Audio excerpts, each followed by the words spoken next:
Kamu tidak usah takut dengan pemeliharaan Tuhan. Tidak usah takut. Pemeliharaan Tuhan itu terlalu nyata. Para pendeta hidup dari persembahan jemaat, tapi hidup enggak hari ini. Persembahan jemaat kalau kita lihat itu dia punya nama uang, itu pakai uang misalnya. Yang warna merah itu jarang. Yang ada gambar proklamator itu. Yang paling banyak masuk di kampung itu yang gambar Patimura.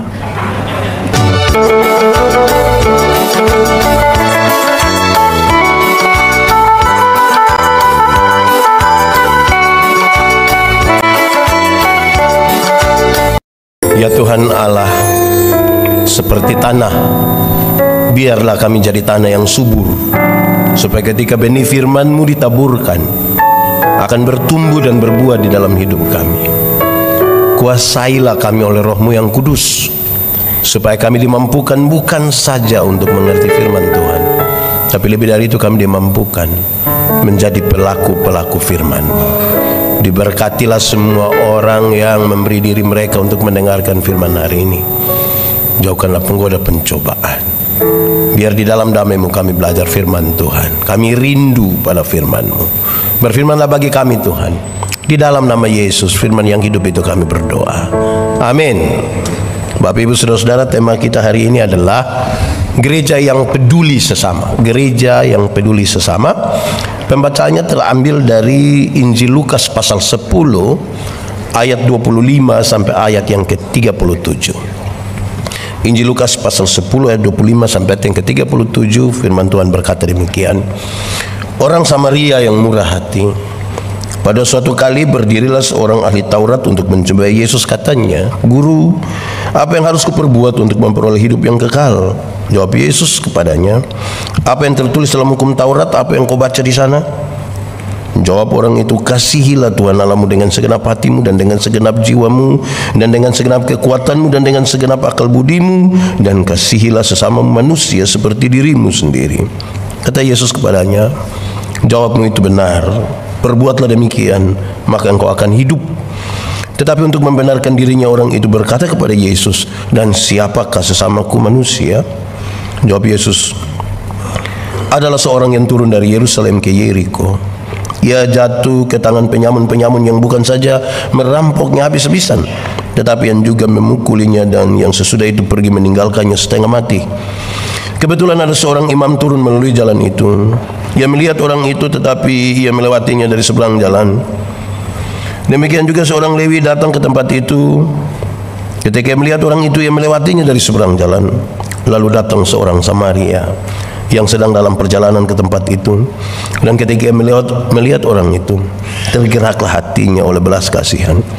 Ia pergi kepadanya lalu membalut luka-lukanya, sesudah ia menyiraminya dengan minyak dan anggur. Kemudian ia menaikkan orang itu ke atas keledai tunggangannya sendiri, lalu membawanya ke tempat penginapan dan merawatnya. Keesokan harinya ia menyerahkan 2 dinar kepada pemilik penginapan itu. Katanya, "Rawatlah dia, dan jika kau belanjakan lebih dari ini, aku akan menggantinya waktu aku kembali." Siapakah di antara ketiga orang ini menurut pendapatmu adalah sesama manusia dari orang yang jatuh ke tangan penyamun itu? Jawab orang itu, "Orang yang telah menunjukkan belas kasihan kepadanya." Kata Yesus kepadanya, "Pergilah dan perbuatlah demikian." Demikian firman Tuhan. Berbahagia setiap orang yang mendengar firman, memelihara dan melakukan dalam hidup setiap hari. Shalom. Gereja yang peduli pada sesama. Teks ini menarik sekali untuk kita renungkan, saudara-saudara. Ada 3 orang, ada imam, ada orang Lewi, ada orang Samaria. Mau jadi orang mana? Saudara, kira-kira kalau ditanya memilih, saudara rindu jadi orang mana ini? Samaria, yakin? Saudara yakin bisa jadi orang Samaria? Kalau saudara mau jadi orang Samaria, berarti tiap hari harus duduk di jalan antara Yerusalem Yeriko. Tunggu orang kena rampok, saudara tolong. Tunggu satu kena rampok, saudara tolong lagi. Tunggu satu kena rampok, saudara tolong lagi. Boleh? Lama-lama tidak ada lagi yang kena rampok, saudara yang kena rampok nanti. Tapi tidak apa-apa, memang itu kan cita-cita, tidak apa-apa. Saudara-saudara, perumpamaan ini dimulai dari sebuah pertanyaan seorang ahli Taurat. Pertanyaan yang baik itu, dia bilang, "Guru, apa yang harus saya perbuat untuk beroleh hidup yang kekal?" supaya kemudian juga kita melihat bahwa perumpamaan ini sekaligus sebuah jawaban atas pertanyaan itu, apa yang harus saya perbuat untuk beroleh hidup yang kekal. Ketika ahli Taurat ini bertanya begitu, Tuhan Yesus jawab begini kira-kira, engkau kan ahli Taurat, engkau kan tahu Alkitab, apa yang kau baca di sana? Mengasihi Tuhan dan mengasihi sesama. Oke, jawabanmu itu benar. Perbuatlah demikian maka engkau akan hidup. Ini sesuatu yang berat bagi dia. Kenapa?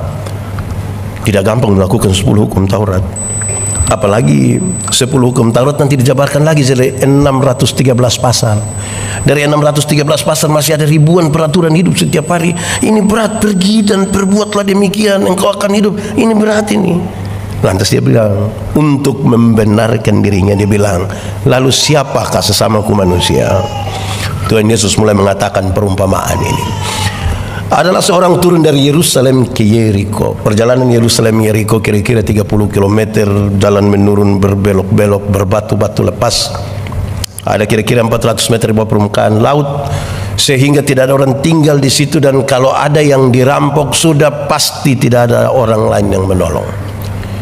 Tapi Yesus menggambarkan adalah seorang ke tempat itu dan dia dirampok, dipukul, hampir mati di situ, berdarah-darah. Dalam kondisi sekarat hampir mati dan berdarah-darah itu, datanglah seorang imam. Imam itu kan tidak menolong. Makanya saudara tadi tidak mau jadi imam itu kan. Imam apa masa lihat orang susah tidak tolong. Tapi jangan buru-buru juga. Imam di bait Allah itu jumlahnya banyak sekali. Ada yang ditabiskan jadi imam dan tidak melayani sampai mati karena antriannya panjang. Sekarang katakanlah imam ini akan pergi ke bait Allah. Ada orang yang susah di situ. Kalau dia tolong orang itu, darah orang itu menajiskan dia. Dia tidak akan bisa melayani itu. Kalau saudara imam itu kira-kira saudara pilih mana? Pergi ke bait Allah atau tolong orang itu? Saudara pilih mana kira-kira? Dalam kondisi itu, melayani tugas keimamatan atau tolong orang susah itu? Pilih mana? Saudara pilih mana ini? Kalau pendeta Yandi ya tergantung siapa yang dirampok. Kalau dia janda muda, saya yakin pasti saya tolong itu, saya yakin. Saya yakin. Kalau dia oma-oma, mungkin saya akan bilang, oma, ini jalan-jalan Tuhan sudah mungkin. Tapi saudara mungkin mau menolong, mantap lah. Setelah imam itu, datanglah orang Lewi. Orang Lewi ini juga tidak tolong, makanya saudara juga tidak mau jadi orang Lewi itu. Siapakah orang Lewi?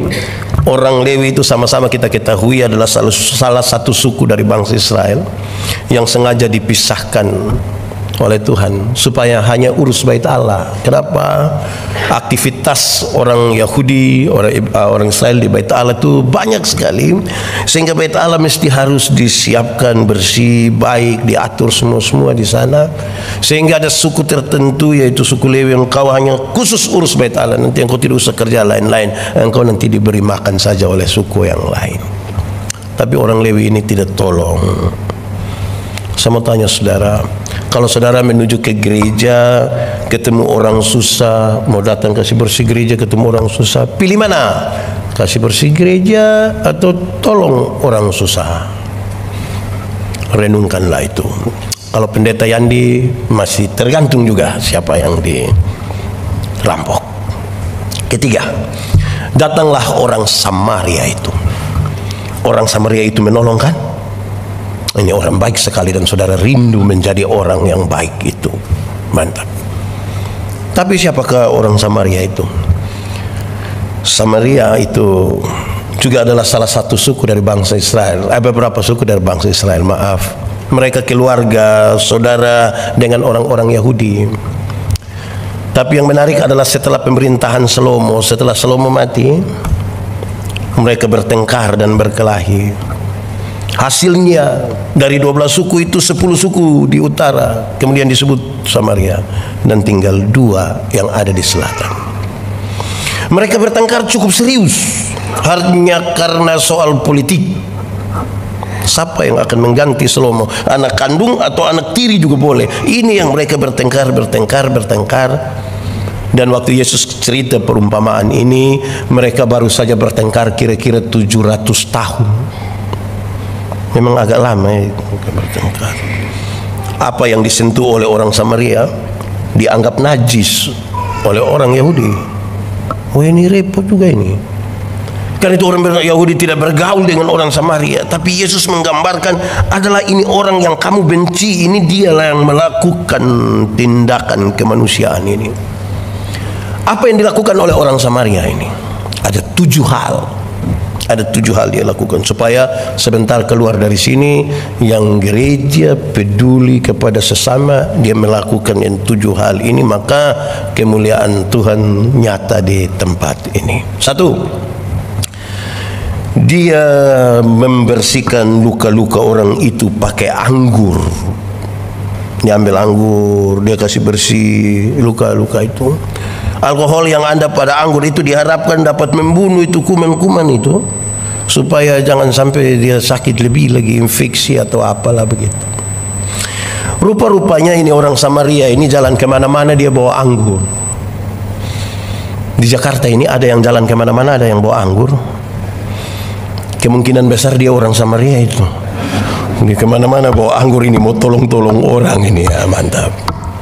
Kedua, dia oles luka-luka orang itu dengan minyak. Kemungkinan besar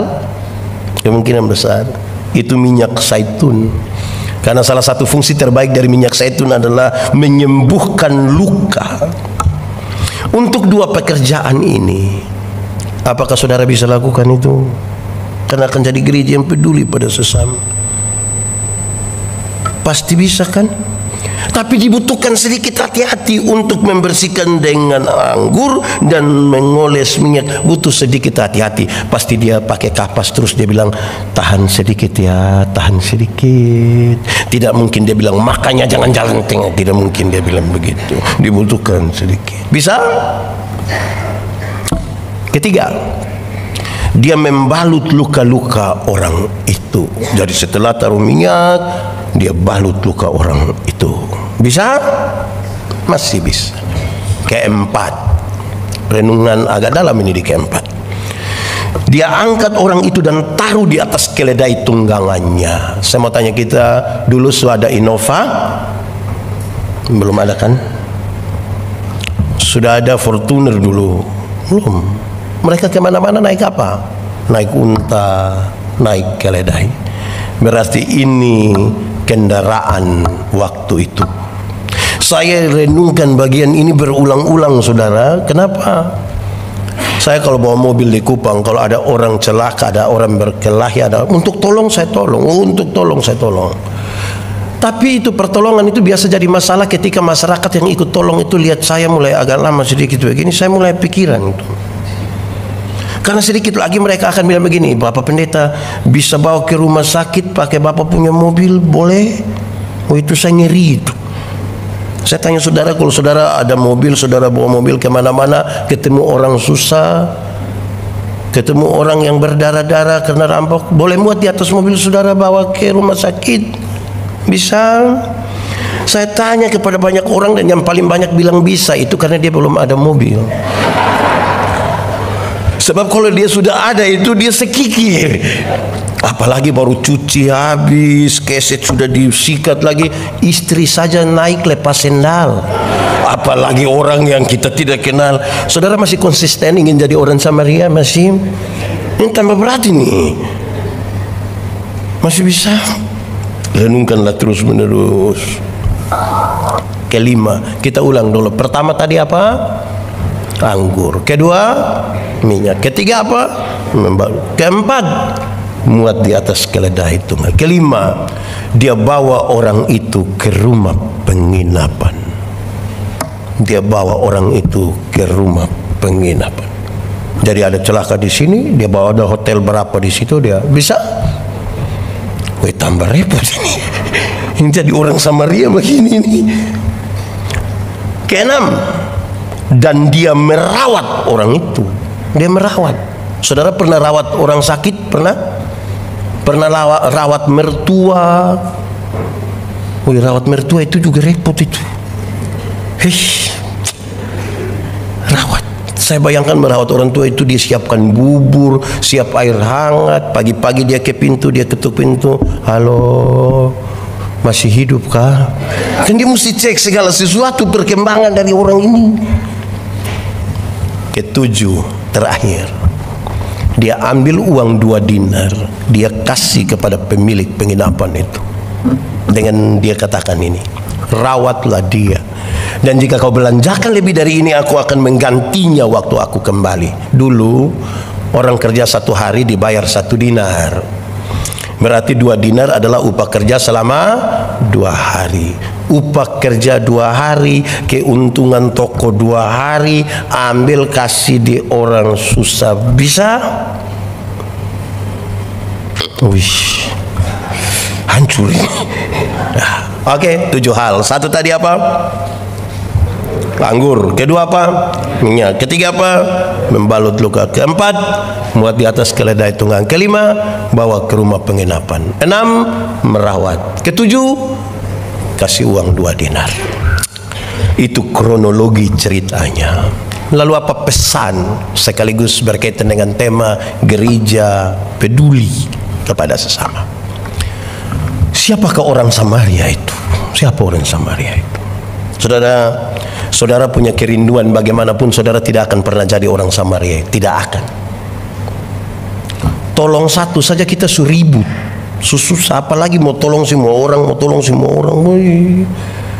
Ada orang tertentu yang mau jangankan orang lain, mau kasih orang tua kandung saja uang, dia pakai sembunyi, takut istri tahu. Dia lipat, ambil cepat, ada setan. Itu kasih di orang tua kandung, apalagi orang lain. Siapakah orang Samaria itu? Bukan saudara, bukan saya. Orang Samaria itu ialah Tuhan Yesus Kristus. Orang Samaria itu siapa? Tuhan Yesus Kristus. Orang Samaria itu turun dari Yerusalem ke Yeriko. Sebuah gambaran yang sangat baik untuk menjelaskan. Kalau kita bicara ini dalam konteks Palestina, mereka tahu bahwa Yerusalem itu kota kudus. Makanya kita menyanyi. Boleh kita sama-sama menyanyi? Oh Yerusalem, kota mulia, hatiku rindu ke sana. Sekali lagi. Oh Yerusalem, kota mulia, hatiku rindu ke sana. Sama-sama, tak lama lagi, tak lama lagi Tuhanku datanglah, bawa saya masuk sana. Tak lama lagi Tuhanku datang. Bawa siapa? Bawa saya masuk sana. Yerusalem kota kudus, dia pergi ke Yeriko, kota terkutuk. Ini sebuah metafora, sebuah gambaran yang baik untuk mengatakan Tuhan Yesus datang dari surga yang kekal ke dalam dunia yang penuh rawa payah. Perjalanan 30 km itu perjalanan Via Dolorosa, susah sengsara. Dalam perjalanan Via Dolorosa itu dia bertemu dengan orang-orang yang dirampok hampir mati, dipukul dan berdarah-darah lalu ditinggalkan di situ. Siapakah orang itu? Siapakah orang yang dirampok itu? Orang yang dirampok itu adalah saya, Pendeta Yani. Orang yang dirampok itu adalah kita semua ini. Kitalah orang-orang yang dirampok, dipukul, hampir mati dan berdarah-darah di situ, sekarat, ditinggalkan. Apa Siapa yang merampok kita? Siapa yang merampok kita? Saya tanya kepada banyak orang, siapa merampok kita dalam perjalanan Yerusalem, Yeriko? Banyak yang bilang iblis. Saya bilang, jangan cepat-cepat bilang iblis juga. Kadang-kadang iblis juga tidak tahu apa-apa itu. Kita saja yang bilang seolah-olah dia tahu. Ada anekdot dulu, saudara mungkin pernah baca, ada tulis begini. Satu saat iblis minta ketemu Tuhan. Tuhan, ketemu dulu. Yo, kenapa? Saya mau berhenti jadi iblis ini. Kenapa kau bilang begitu? Hampir saya punya pekerjaan semua sudah diambil alih oleh manusia itu. Kau punya maksud apa? Yang korupsi itu manusia, Tuhan. Itu uang korupsi juga orang tidak bagi saya. Tapi orang bilang itu saya punya pekerjaan. Yang selingkuh itu manusia itu. Waktu orang dua aku ajak jalan itu juga tidak ajak saya juga. Tapi bilang itu saya punya pekerjaan, lebih baik saya berhenti saja, kasih orang ini pekerjaan saja. Kita dirampok oleh nafsu kita. Kita dirampok oleh keinginan-keinginan kita yang jahat. Kita mestinya mati sudah oleh hukuman yang serius. Tapi Tuhan Yesus menolong kita. Saudara, dalam keadaan sengsara, hampir mati, berdarah-darah, imam tidak bisa tolong. Orang Samaria tidak bisa tolong. Tidak bisa. Imam itu hanya bisa menunjuk jalan. Baru kemarin saya bilang, saudara-saudara, masuk surga itu ibarat kita ke WC, tidak bisa diwakilkan. Imam tidak bisa wakilkan kita. Siapa di antara kita yang dia mau pergi ke WC terus saya bilang, kakak, yo, kemana? WC, titip. Tidak bisa. Masing-masing pergi sendiri. Tugas imam dan orang Lewi itu adalah kasih tunjuk jalan. Di mana WC? Itu di situ. Terima kasih pendeta. Yuk, hati-hati ada anjing di situ. Kan kasih tahu begitu supaya jalan lurus. Orang Samaria itu datang menolong kita. Oleh bilur-bilurnya kita menjadi sembuh. Waktu kita sembuh, dia angkat kita, dia muat di atas keledai tunggangannya, dan dia taruh kita di rumah penginapan. Apakah rumah penginapan itu? Rumah penginapan itu adalah gereja Tuhan. Rumah penginapan itu adalah orang-orang yang sudah Tuhan selamatkan, itu dia titip di gereja. Titip itu rumah penginapan. Tapi sayang, ada banyak orang meninggalkan rumah penginapan. Ada banyak orang suka pindah-pindah penginapan. Ini hari di penginapan ini, besok di penginapan itu. Ini orang susah ini. Dia titipkan 2 dinar kepada rumah penginapan itu. Saudara, gereja yang mengurus sehabis-habisnya orang-orang yang Tuhan titipkan kepadanya, gereja itu diberkati. Tapi kalau gereja tidak mengurus orang-orang yang Tuhan titipkan kepadanya, gereja itu tidak diberkati. Pak, tidak diberkati, bagaimana kami punya persembahan miliaran rupiah itu yang nanti tersimpan saja di bank? Kita bertengkar terus soal itu, lalu tidak mengurus mereka karena mereka masih ada di dunia. Kemarin waktu ibadah di kantornya Pak Yudi, saya tanya, surga lebih baik atau dunia lebih baik? Boleh jawab, surga lebih baik atau dunia lebih baik? Surga. Yakin? Amin. Betul-betul surga lebih baik. Iya, kalau begitu siapa mau pergi sekarang? Ada yang mau pergi sekarang ke surga? Boleh. Aduh Pak, jangan Pak, anak-anak masih kecil. Kita belum pergi ke surga yang lebih baik dari dunia karena belum waktu Tuhan. Tapi tanda-tanda kerajaan surga itu mesti terjadi di dunia di mana kita tinggal, di gereja di mana kita bersekutu, di rumah di mana kita tinggal. Kerajaan surga itu berkaitan dengan pemerintahan Allah. Kalau Allah bertahta, Allah memerintah atas gerejanya, kasih pasti ada. Kepedulian satu dengan yang lain pasti ada. Saudara tidak hidup untuk dirimu sendiri, tidak. Dia titip 2 dinar. Saudara-saudara,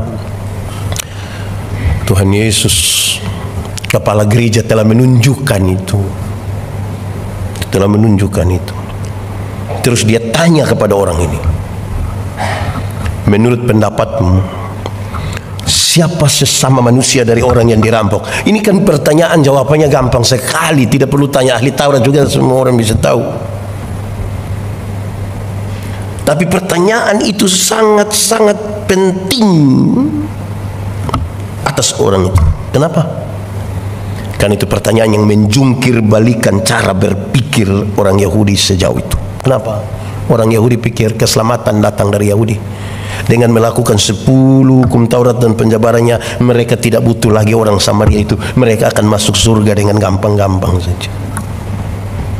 Pertanyaan itu sekarang membentuk sebuah pengertian baru. Kamu tetap butuh orang Samaria itu. Tetapi yang kedua, pertanyaan itu sekaligus mau mengukur seberapa jauh perjalanan orang-orang yang punya aktivitas rohani ini dengan Tuhan. Nanti kita bicara tema, tapi saya bicara duluan ini. Saudara, aktivitas rohani yang tinggi, apakah kemudian itu sama dengan kita sudah berjalan dengan Tuhan? Belum tentu. Saudara mungkin hadir dalam semua ibadah, bahkan mungkin saudara maha hadir. Seluruh ibadah saudara hadir, lansia hadir, sekolah minggu hadir, pemuda hadir, kaum bapa, saudara hadir semua, tidak apa-apa. Tapi aktivitas rohani yang tinggi itu sama dengan sudah bersama dengan Tuhan? Belum tentu.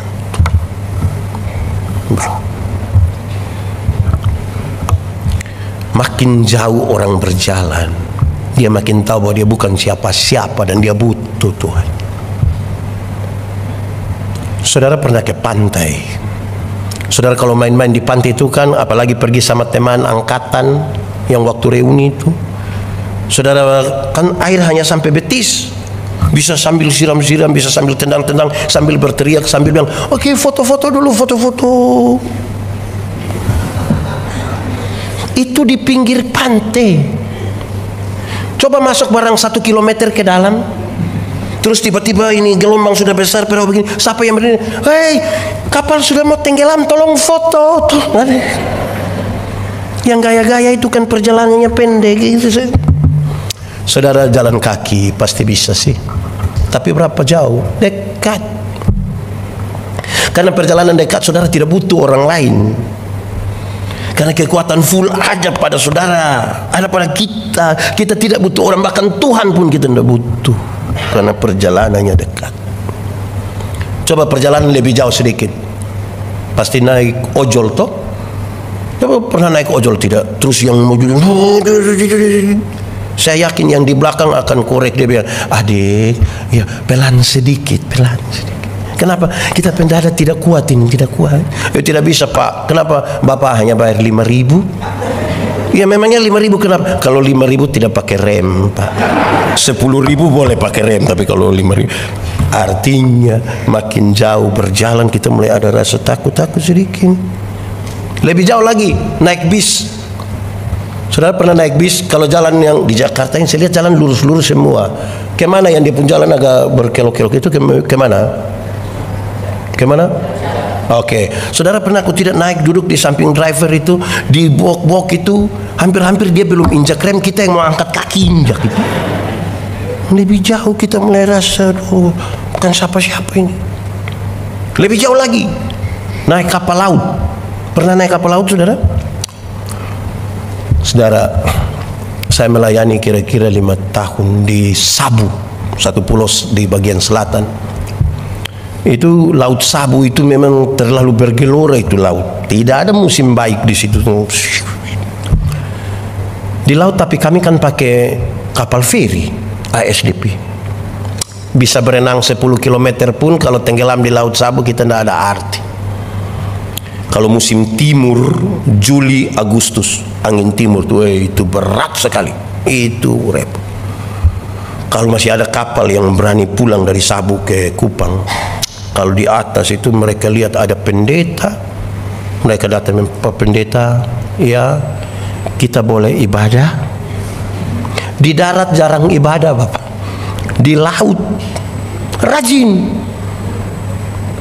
Yang menarik itu kalau ibadah di laut, apalagi di musim gelombang. Itu di bagian persembahan. Waktu persembahan itu kami tidak pakai tangguk persembahan yang macam begitu, kami tidak pakai. Pertama karena memang tidak ada toh. Tapi yang kedua karena itu tidak ada, maka kami pakai dus yang besar itu. Kenapa harus pakai dus besar? Karena kalau kita ibadah di laut, yang bawa persembahan itu datang, sekali isi tangan di saku itu dapat berapa saja, dapat berapa semua masuk itu tidak lewat otak dia. Beda kalau ibadah di darat. Beda atau tidak? Beda, termasuk yang sebentar ini. Beda. Itu yang bawa persembahan datang, itu sekali kita isi begini macam agak lama. Sudah lama lagi dia putar 2-3 kali udah. Macam ada firasat ini. Terus dia angkat persembahan, dia isi, yang bawa persembahan sudah lewat baru dia kaget. Kenapa? Tadi saya isi yang merah. Menyesal dia itu. Ini sudah bagus-bagus karena sudah bawa envelope, jadi pasti lebih terstruktur. Mantap itu, mantap. Baguslah, bagus. Di beberapa gereja lain ada jemaat yang mau pergi ke gereja itu, dia singgah di kios. Saya tanya, singgah di kios buat apa? Tukar uang pendeta. Tukar kasih besar? Tidak, kasih kecil. Ya, saya bilang, saudara-saudara, kami bicara dalam satu acara di Toli-Toli, terus di satu acara di Kota Mobagu di Sulawesi Utara. Saya bilang para pendeta, teman-teman yang melayani, kamu tidak usah takut dengan pemeliharaan Tuhan. Tidak usah takut. Pemeliharaan Tuhan itu terlalu nyata dan semua orang bisa menyaksikan itu. Para pendeta hidup dari persembahan jemaat, tapi hidup enggak hari ini. Persembahan jemaat kalau kita lihat itu dia punya nama uang, itu pakai uang misalnya. Yang warna merah itu jarang. Yang ada gambar proklamator itu. Yang paling banyak masuk di kampung itu yang gambar Patimura, pahlawan. Terus berjuang. Saya lanjut, saya bilang, kenapa Patimura pegang pedang begini? Karena ada yang dia sampai lipat-lipat, remas-remas begini sampai pedang Patimura hampir patah. Jadi dia, tapi jangan takut dengan pemilihan Tuhan. Ini pendeta yang disengaja khotbah supaya sebentar ada persembahan banyak. Dia tidak. Saudara tahu, salah satu tiang utama dari gereja adalah diakonia, yang pakai persembahan-persembahan saudara itu untuk mereka yang susah, yang lapar, yang bermasalah, yang tidak punya rumah, yang tidak punya semua. Itu tiang gereja yang tidak boleh hilang dalam gereja. Saudara tahu, kalau programnya program gereja, saudara tidak kelihatan. Kalau program pribadi, saudara masih kelihatan. Apa maksudnya? Kalau pendeta Yandi yang menolong satu orang tertentu, itu orang ingat saya, dia lupa Tuhan.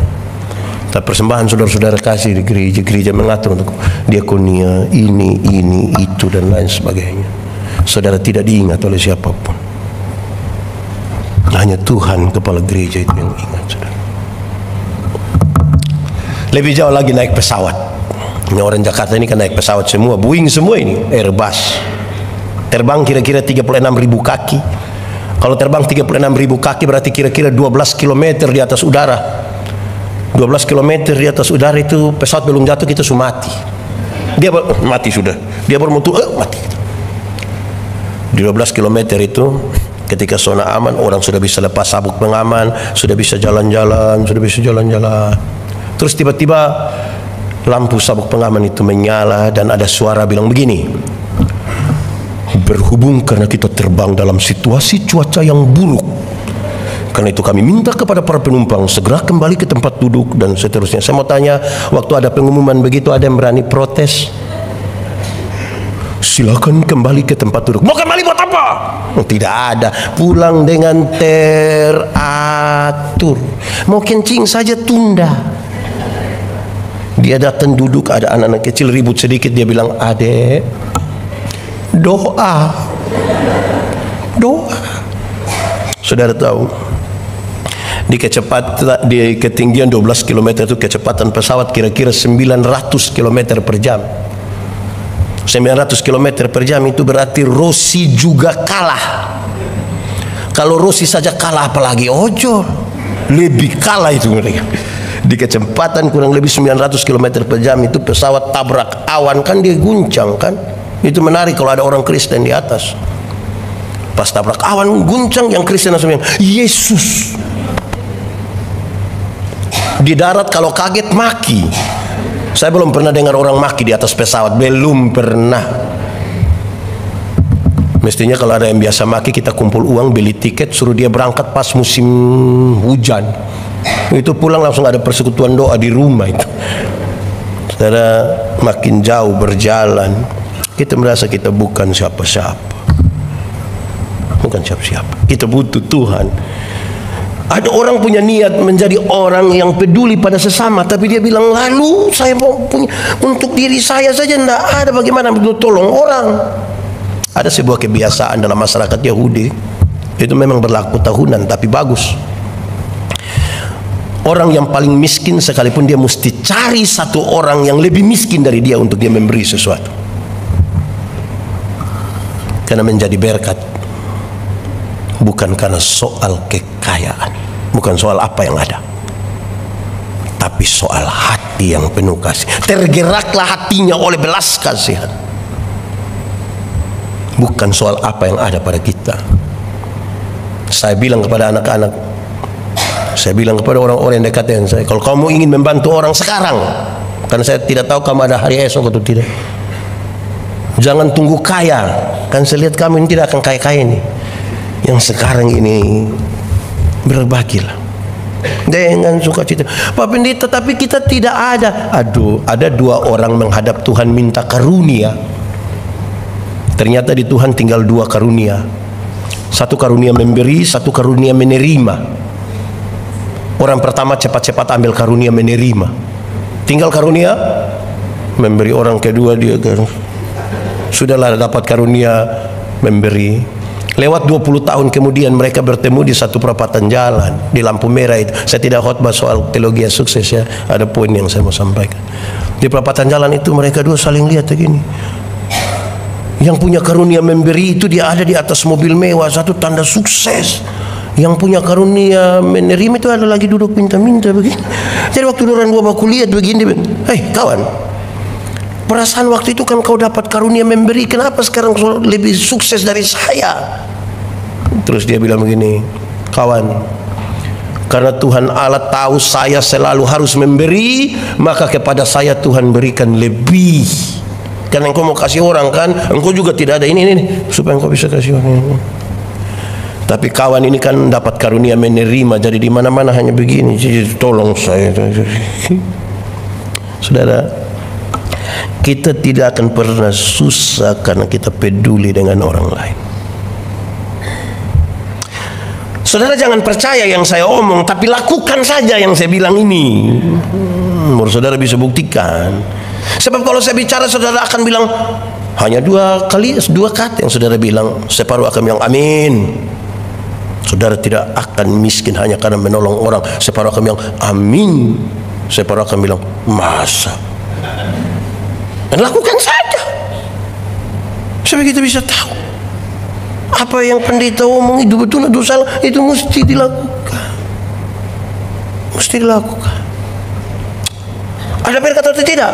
Pasti ada. Saudara, saya punya satu pengalaman pelayanan. Kami mau buat KKR di satu tempat. Di atas ladang tempat orang menanam sorghum dan kacang hijau. Orang buat panggung di situ. Panggung memang Allah di kampung, jadi kayu-kayu besar ditanam kira-kira 1 meter, siap dia punya rangka. Terus nanti mau taruh bebak ini apa? Bebak, Pak Daud bantu saya, bebak itu apa lagi? Itu biasa dari tuak, dari itu di kadang-kadang orang pakai bikin plafon rumah. Saudara tahu, rangka sudah siap, tapi tidak ada bebak yang mau taruh di atas. Jam 6 sore akan KKR. Sekarang sudah jam 2. Pendeta juga gugup ini. Mau naik di mana itu, hanya lubang-lubang begitu. Penanggung jawab gereja itu dia memilih, pendeta saya pulang dulu. Saya dalam hati ini, orang kita pusing dia minta pulang. Bapak mau pulang buat apa? Mama ada ke Kupang pendeta, anak-anak sendiri di rumah, biar saya pulang dulu. Dia pulang, saya juga pulang. Saya persiapannya malah mau KKR ini. Jam 6 saya datang. Sudah siapkan semua dengan baik di atas. Saya sangat kaget, kok bisa itu terjadi.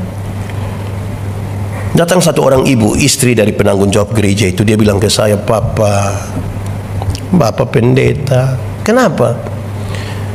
Saya pun suami bongkar kami punya plafon untuk taruh di sini. Plafon rumah dia bongkar untuk taruh di situ. Saya memulai khotbah itu dengan mengatakan, tidak akan terjadi kelaparan di negeri ini. Saudara akan melihat panen yang berlimpah-limpah di negeri ini. Kenapa? Karena di atas ladang tempat di mana kamu akan menanam sorghum dan kacang hijau. Di tempat itu ada ketulusan bagi sebuah pelayanan. Setelah musim tanam dan panen, itu tahun di mana mereka panen paling besar melebihi tahun-tahun sebelumnya. Pendeta Yandi yang tidak pernah menanam saja pulang bawa 3 karung besar. Tidak akan pernah berkekurangan hanya karena kita mau jadi berkat. Hidup itu jadi berkat. Kita menyanyi dulu. Oh Tuhan, pakailah hidup selagi aku masih kuat, bila saatnya nanti ku tak berdaya lagi, hidup ini sudah akan ada satu waktu saudara tidak berdaya lagi. Mungkin karena sakit, mungkin karena sudah tua, mungkin karena kecelakaan, sudah tidak berdaya. Tapi orang akan bilang, itu orang dia sudah sakit begitu, tapi dia sudah banyak jadi berkat. Jangan dari berdaya sampai tidak berdaya, tidak pernah jadi apa-apa, hanya jadi beban saja. Lama-lama kita baru muncul orang baku korek, beban su hadir itu yang jadi berkat. Saudara, kenapa itu kemudian menjadi penting dan diakonia menjadi sebuah tiang gereja? Saudara, waktu Yesus tanya dia, siapa sesama manusia dari orang yang dirampok itu? Kan dia langsung bilang, orang yang menunjukkan belas kasihan. Apa jawaban Yesus? Pergi sudah dan buatlah demikian. Pergi, ini dia punya role modelnya ya. Pergi sudah, buat demikian. Apa hubungannya dengan surga? Oleh bilur-bilurnya kita menjadi sembuh, tadi kita sudah diselamatkan. Saya pakai contoh saja. Saya dengan satu orang, kami dua tidak kenal misalnya. Saya dan Pak Budi, kami dua tidak kenal katakanlah.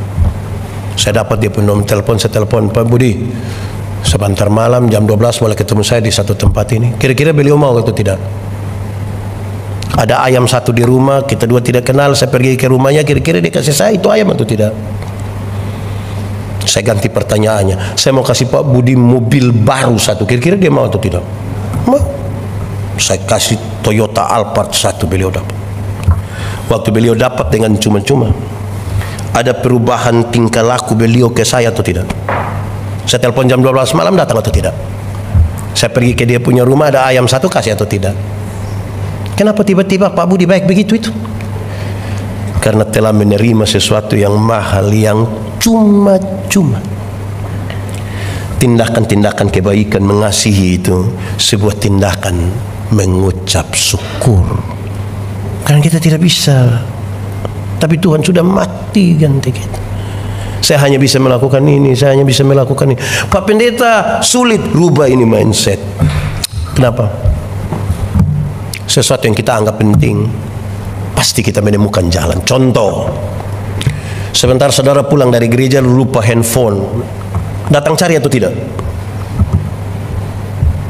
Kenapa datang cari? Kenapa tidak sudah kasih tinggal biar orang dapat saja? Kenapa datang cari? Itu biar sudah masuk ke rumah, Pak, balik Pak, tolong balik Pak. Aduh, masih di gereja kah? Iya, tolong lihat saya punya handphone dulu. Iya, tadi ibu duduk di mana? Saya duduk di semua tempat, cari saja. Kenapa pulang? Karena mahal, karena penting. Sesuatu yang mahal dan penting, mau sibuk bagaimanapun, kita pasti menemukan jalan ke tempat itu. Karena mahal, karena penting. Tapi kalau sesuatu kita anggap tidak penting, sebentar saudara pulang, saudara lupa tisu yang sudah dipakai, yang saudara rencana mau buang di tempat sampah, tapi lupa. Saudara tahu dia masih tersimpan di situ. Kira-kira kembali ambil atau tidak? Nah, kenapa handphone saudara pulang, tisu saudara tidak pulang? Kalau penting kita menemukan jalan. Kalau tidak penting kita lebih banyak menemukan alasan. Jadi kalau satu orang terlalu banyak alasan, itu sebenarnya dia tidak mau, dan dia tahu itu tidak penting. Sebab sesuatu yang kita tahu penting, dia butuh diperjuangkan. Pasti Tuhan buka jalan. Pasti buka jalan.